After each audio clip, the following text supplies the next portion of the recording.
Hello hi ನಮಸ್ಕಾರ. ಇವತ್ತು ನಾನು ಪರಮಸುಂದರಿ ಫಿಲ್ಮ್ ರಿವ್ಯೂ ಮಾಡ್ತಾ ಇದ್ದೀನಿ. ಒನ್ ಲೈನಲ್ಲಿ ಹೇಳೋದಾದರೆ ಈ ಮೂವಿ ಒಂದು ಫ್ಯಾಮಿಲಿ ಎಂಟರ್ಟೈನಿಂಗ್ ಲವ್ ಸ್ಟೋರಿ ಅಂತ ಹೇಳ್ಬೋದು. ಡೈರೆಕ್ಟರ್ ತುಷಾರ್ ಜಲೋಟಾ ಅವರು, ಪ್ರೊಡ್ಯೂಸರ್ ದಿನೇಶ್ ವಿಜನ್ ಅವರು, ಮ್ಯೂಸಿಕ್ ಆರ್ ರೆಹಮಾನ್ ಅವರು. Hats off you sir, music ಈ ಮೂವಿ ಸೂಪರ್ ಆಗಿದೆ ಅಂತ ಹೇಳ್ಬೋದು. ಮ್ಯೂಸಿಕ್ಗೆ ಒಂದು ಪ್ಲಸ್ ಪಾಯಿಂಟು ಈ ಮೂವಿಗೆ ಅಂತಲೂ ಹೇಳೋಕ್ಕೆ ಇಷ್ಟಪಡ್ತೀನಿ.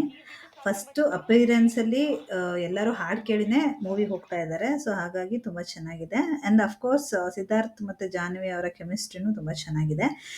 ಸ್ಟಾರ್ ಕಾಸ್ಟ್ ಬಗ್ಗೆ ಹೇಳೋದಾದರೆ ಸಿದ್ಧಾರ್ಥ್ ಮಲ್ಹೋತ್ರಾ ಅವರು ಪರಮ್ ಆಗಿ ಕಾಣಿಸ್ಕೊಂಡಿದ್ದಾರೆ ಇದರಲ್ಲಿ. ಸೊ ಇವರೊಬ್ಬರು ನಾರ್ತ್ ಇಂಡಿಯನ್ ಹುಡುಗ. ಸೊ ಆ್ಯಕ್ಟಿಂಗ್ ಇವ್ರದ್ದು ತುಂಬ ಚೆನ್ನಾಗಿದೆ. ಕಾಸ್ಟ್ಯೂಮ್ ಮಾತ್ರ ತುಂಬಾ ಚೆನ್ನಾಗಿದೆ ಮೂವಿಯಲ್ಲಿ. ಆ್ಯಸ್ ಯೂಶ್ವಲ್ ಅವ್ರ ಆ್ಯಕ್ಟಿಂಗ್ ಚೆನ್ನಾಗಿದೆ, ನಾರ್ಮಲ್. ಜಾನ್ವಿ ಕಪೂರ್ ಅವ್ರು ಹೇಳೋದಾದರೆ ಆ್ಯಕ್ಟಿಂಗ್ ತುಂಬ ಚೆನ್ನಾಗಿ ಮಾಡಿದ್ದಾರೆ. ಅವರ ಅಸೆಂಟ್ ಮಲಯಾಳಂ ಅಸೆಂಟ್ ಬಂದಿಲ್ಲ ಅಂತ ಹೇಳೋಕ್ಕೆ ಇಷ್ಟಪಡ್ತೀನಿ. ಒಂದೊಂದು ಸಾರಿ ನಾರ್ಮಲ್ ಹಿಂದಿ ಥರನೇ ಮಾತಾಡ್ಬಿಟ್ಟಿದ್ದಾರೆ ತುಂಬ ಕಡೆ. ಅವರ ಎಫರ್ಟ್ನ ಅಪ್ರಿಷಿಯೇಟ್ ಮಾಡ್ಬೋದು. ತುಂಬ ಕಡೆ ಇದಿದೆ, ತುಂಬ ಕಡೆ ಮಲಯಾಳಂ ಅಸೆಂಟು ಟ್ರೈ ಮಾಡಿದ್ದಾರೆ.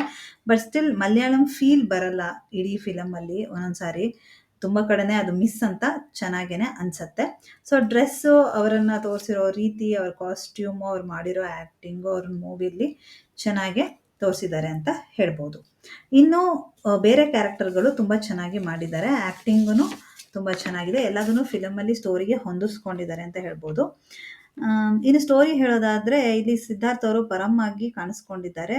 ಅವರು ಒಂದು ಆ್ಯಪ್ನ ಮಾಡ್ತೀನಿ ಅಂತ ಹೇಳ್ಬಿಟ್ಟು, ಯಾವ ಥರ ಅಂದರೆ ಮ್ಯಾರೇಜ್ ಹುಡುಗ ಹುಡುಗಿನ ಅವರೇ ಆ ಆ್ಯಪ್ ಮೂಲಕ ಹುಡ್ಕೋ ಥರ ಒಂದು ಆ್ಯಪ್ ಮಾಡ್ತೀನಿ ಅಪ್ಪ ಅಂತ ಬಂದ್ಬಿಟ್ಟು ಅವ್ರ ಅಪ್ಪಂಗೆ ಹೇಳ್ತಾರೆ. ಆವಾಗ ಅವ್ರ ಅಪ್ಪ ಹೇಳ್ತಾರೆ, ಅಯ್ಯೋ ನೀನು ಆ್ಯಪ್ ಮಾಡೋದು ಬೇಡ, ಫಸ್ಟು ಈಗ ಆಲ್ರೆಡಿ ಸ್ಟಾರ್ಟಪ್ ಅಂತ ತುಂಬ ದುಡ್ಡನ್ನ ಹಾಳು ಮಾಡಿಬಿಟ್ಟಿದ್ಯಾ. ಸೊ ಹಾಗಾಗಿ ನೀನೇನು ಮಾಡು ಅಂದರೆ ಫಸ್ಟು ಹೋಗಿ ನಿನ್ನ ಜೀವನ ಸಂಗಾತಿನ ಹುಡ್ಕೊಂಡು ಬಾ ನಿನಗೋಸ್ಕರ. ಅವಾಗ ನಾನು ನಿನ್ನ ಆ್ಯಪ್ ಬಗ್ಗೆ ಎಷ್ಟು ನಂಬಿಕೆ ಇಡ್ತೀನಿ, ಆಮೇಲೆ ಎಷ್ಟು ಬೇಕಷ್ಟು ದುಡ್ಡು ಹಾಕ್ತೀನಿ ಅಂತ ಹೇಳ್ತಾರೆ. ಆವಾಗ ಸಿದ್ಧಾರ್ಥ್ ಅವರು ಏನು ಮಾಡ್ತಾರೆ, ಈ ಚಾಲೆಂಜ್ನ ಎಕ್ಸೆಪ್ಟ್ ಮಾಡಿ ಕೇರಳ ತನಕ ಹೋಗ್ತಾರೆ. ಕೇರಳದಲ್ಲಿ ಅವರಿಗೆ ಜಾನ್ವಿ ಕಪೂರ್ ಅವರು ಸಿಗ್ತಾರೆ. ಅಲ್ಲಿ ಅವರ ತುಂಬ ಟ್ವಿಸ್ಟ್ ಆ್ಯಂಡ್ ಟರ್ನ್ ಆಗಿ ಒಂದು ಪ್ರೇಮ ಕಥೆ ಶುರು ಆಗುತ್ತೆ. ಸೊ ಆ ಚಾಲೆಂಜ್ನ ಸಿದ್ಧಾರ್ಥ್ ಅವರು ಪೂರ್ತಿ ಮಾಡ್ತಾರಾ ಇಲ್ವಾ, ಇವರಿಬ್ಬರು ಲವ್ ಸ್ಟೋರಿ ಹೇಗೆ ಟರ್ನ್ ಆಗುತ್ತೆ ಅನ್ನೋದೇ ಮೂವಿ. ಸೊ ಇದನ್ನು ನೀವು ಮೂವಿಯಲ್ಲಿ ಇನ್ನು ಮುಂದೆ ನೋಡ್ಬೋದು. ಈ ಮೂವಿಯಲ್ಲಿ ಕಾಮಿಡಿ ಹೇಳೋದಾದರೆ ಚೆನ್ನಾಗಿದೆ.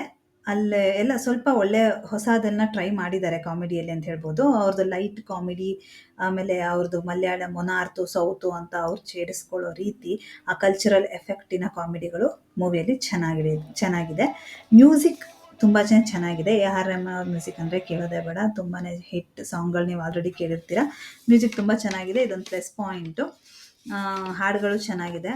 ಸೊ ಆ್ಯಕ್ಷನ್ ಬಂದರೆ ತುಂಬ ಏನೂ ಆ್ಯಕ್ಷನ್ ಅಂತ ನೋಡೋಕ್ಕೆ ಸಿಗಲ್ಲ ನಿಮಗೆ ಈ ಮೂವಿಯಲ್ಲಿ. ಬಟ್ ಲೈಟಾಗಿ ಒಂದೊಂದು ಎರಡೆರಡು ಫೈಟ್ ಸಿಗುತ್ತೆ. ಅದರಲ್ಲೂ ಸ್ವಲ್ಪ ಕಾಮಿಡಿ ಇನ್ವಾಲ್ವ್ಡ್ ಫೈಟಿಂಗ್ಗಳು ಇದೆ.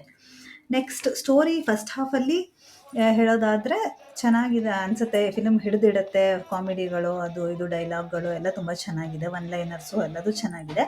ಬಟ್ ಸೆಕೆಂಡ್ ಹಾಫಲ್ಲಿ ಸ್ವಲ್ಪ ಅಲ್ಲಲ್ಲಿ ಲೂಸ್ ಅಂತ ಅನಿಸುತ್ತೆ. ಹಿಡಿದಿಡೋದಕ್ಕೆ ಸ್ವಲ್ಪ ಅದೇ ಹೊಸದೇನೂ ಇಲ್ಲ ಅಂತಲೇ ನಮಗೆ ಅನ್ಸೋಕ್ಕೆ ಸ್ಟಾರ್ಟ್ ಆಗುತ್ತೆ.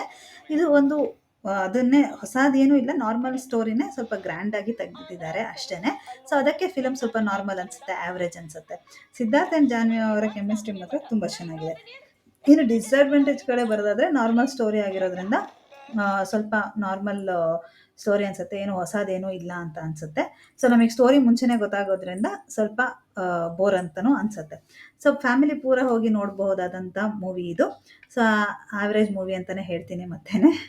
ಸೊ ಹಾಗಾಗಿ ಎಲ್ಲರೂ ಒಂದು ಸತಿ ಅಂತೂ ಆರಾಮಾಗಿ ಫಿಲಮ್ನ ನೋಡ್ಬೋದು.